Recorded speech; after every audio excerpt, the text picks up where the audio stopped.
Oh iya, lu pernah bilang ke gua kalau dulu lu pernah nyalonin jadi ketua OSIS pas SMA kan?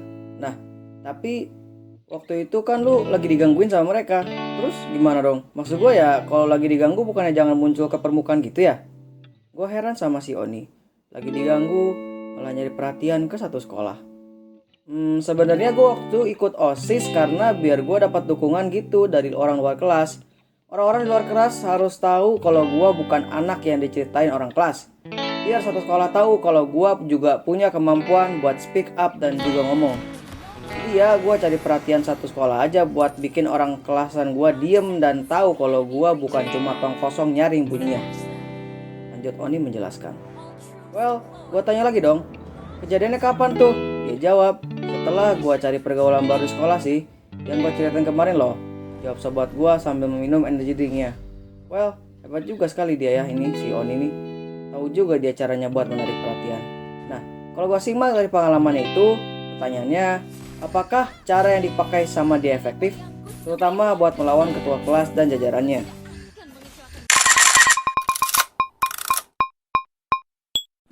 Hi strangers on the internet, it's me again and I wanna show you my perspective. Jadi di bagian my perspective kali ini, gue bakal jelasin sudut pandang gue tentang buku 48 Hukum Kekuasaan karya Robert Greene. Dan kali ini, gue bakal bahas hukum 6 yaitu carilah perhatian berapapun harga yang harus dibayar.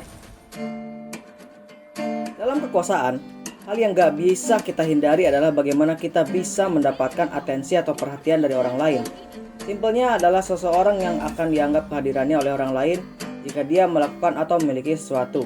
Kekuasaan akan dianggap ada jika kekuasaan itu hadir di pikiran dan hati orang lain serta diakui. Singkatnya dianggap gitulah. Nah, sebelum memiliki kekuasaan, perlu adanya daya tarik untuk menarik perhatian orang lain yang kemudian selanjutnya bisa digunakan dalam mencapai kekuasaan itu sendiri. Agar perhatian orang lain tertuju pada kita, tentu kita harus melakukan sesuatu terlebih dahulu sehingga orang lain melirik pada kita. Atensi ini menurut gua bisa didapatkan dengan cara meraih hal-hal tertentu dan juga melakukan kegiatan kontroversial. Jadi gini teman-teman, pernah nggak teman-teman dengar ungkapan bahwa murid yang diingat sama guru adalah ya kalau dia pintar, ya dia bandel. Jarang banget murid yang biasa-biasa aja diingat sama guru pas udah lulus. Nah, dalam meraih atensi atau perhatian tersebut, menurut sudut pandang gue ada dua cara. Namun, gue hanya akan menjelaskan cara bagusnya aja karena menurut gue hal kontroversial dapat menjadi bumerang bagi kita di masa yang akan datang dan itu bukanlah jalan menuju kekuasaan. Terlebih, hal kontroversial juga bisa dianggap sebagai suatu aib yang dapat berbahaya bagi kita karena bisa dijadikan senjata makan tuan bagi kita. Dalam pergaulan, hukum ini berlaku bagi kalian yang ingin dikelilingi oleh banyak orang dan juga relasi yang luas. Salah satu caranya adalah dengan menampilkan prestasi dan keahlian. Fokus pada pengembangan diri dan pencapaian yang dianggap hebat. Tunjukkan keahlian atau keberhasilan kalian dengan bangga, baik melalui prestasi, proyek, ataupun penghargaan. Ini akan menarik perhatian orang lain dan memberikan dasar yang kuat untuk memperoleh pengaruh. Hal ini dikarenakan orang telah mengetahui kalau kalian punya skill tertentu yang dianggap piawai oleh orang lain. Cara lainnya adalah dengan ikut ekstrakurikuler atau ekskul atau UKM lah kalau di perkuliahan. Bergabunglah dengan klub, organisasi, atau tim yang sesuai dengan minat dan bakat kalian. Aktiflah dalam kegiatan ini, berkontribusi, dan tunjukkan komitmen kalian untuk menarik perhatian orang lain. Ini memberikan kesempatan untuk membangun reputasi dan jaringan yang kuat.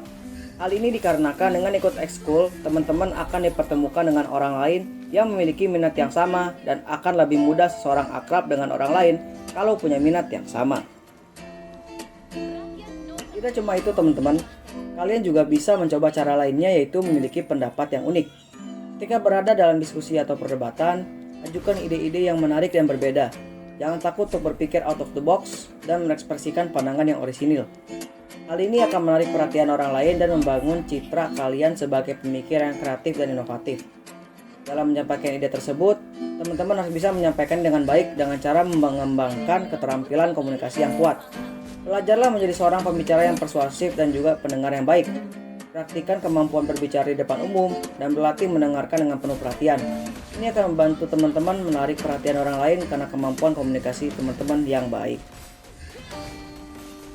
Peran media sosial dalam meraih perhatian sangat tepat. Gunakan media sosial secara efektif untuk memperluas jangkauan dan meningkatkan pandangan kalian. Bagikan konten yang bermanfaat, tulis postingan yang cerdas, dan ikut dan berinteraksi dengan orang-orang yang relevan. Pastikan konten yang kalian bagikan mencerminkan kepribadian dan minat teman-teman.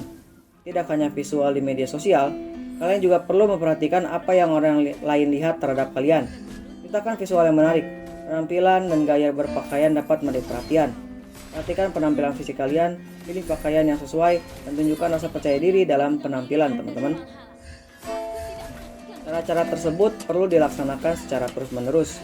Jaga konsistensi dan integritas teman-teman.